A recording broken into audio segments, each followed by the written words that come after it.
Well, I have now, at this point, about 40 years in public librarianship, and I am in it for love.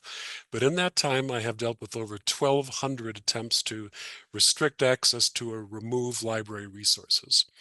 And the more I've thought about this, I think it's come down to four reasons that people do it. The first one is just personal prejudice. And I have a very strong reaction to Brussels sprouts. I hate Brussels sprouts. And one time I walked into a grocery store, and right out there in the open, they had Brussels sprouts for sale and a sign that said Brussels sprouts. And I went up to the manager, a man I knew, and I said, "Don't I deserve the right not to come into a grocery store and be offended by this vegetable?" And he thought about it for a minute and he says, nobody comes to a grocery store because we don't have what they don't want. And I thought, boy, there's librarianship in a nutshell. People come to library because they are looking for something. They don't come because there's an absence of something they're not interested in. So that's the first reason people challenge things. The second thing, when I was in Douglas County in Colorado, I discovered that most of my challenges, when I got to 150 challenges, I said, what's going on here? And put them out on a big table and tried to go through them and say, what are the common themes? And it just jumped out at me that 99% of the challenges I received they fell into one of two categories. They came from parents of children between the ages of 4 and 6, or of parents from children between the ages of 14 and 16. And I realized that it had nothing to do with religion. It had nothing to do with politics. Those are ages in the life of a child where there's a transition. It's the end of infancy and the beginning of childhood, 4 to 6. You let them go off to the world and they're going to play dates and school and kindergarten and preschool and all that. 14 to 16 is the end of childhood and the beginning of adulthood.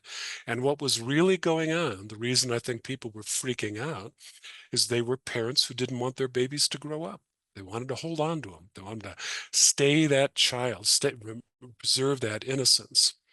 And it really changed the way that I looked at parents complaining about books. It's like, well, it's not about censorship. It's about love and loss and grief. And it allowed me to treat them with more compassion. Later on, I went to work for the Office for Intellectual Freedom, and there again, I found a different kind of panic.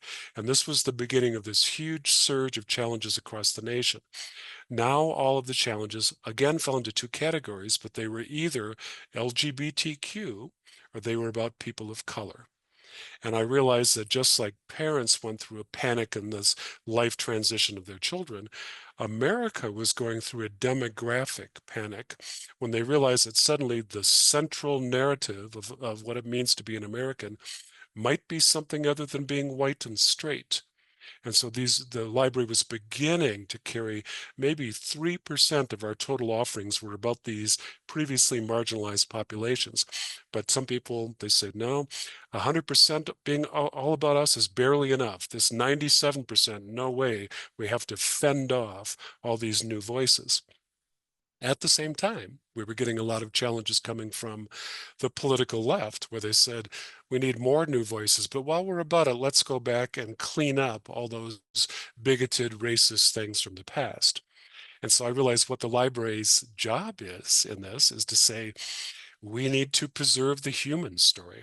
So we tell everybody's story, and you come to the library either to find the story that confirms your own experience or gives you a different perspective on life. And then finally, the fourth reason is just what I'm seeing since about 2022, 2021, is naked partisan will to power. People just wanted to take things over and they say, this is what we believe, and anybody who disagrees with us have to shut up. And so there's a takeover of a public comment session in the middle of public schools and public libraries, demanding removal of books that no one has read. And then what's new is political threats made against the institution, attempting not only to criminalize the books, but criminalize the people who provide access to them. So that if you check out a book that's a sex education book and someone is a teenager who might actually need that information, if the state says, well, anything about sex is grooming children or is harmful to minors, then what you just did is a felony child abuse conviction and you need to be on a sex registry. There are laws like that in the United States today. So finally, where I am with this is that I am more committed to the public library than I have ever been. I still believe that we are an institution dedicated to the dignity of individual inquiry. This is where you go when you want to start exploring the world. And if you're terrified about sex and exposure to sex, I would just say that reading about sex is the safest sex there is.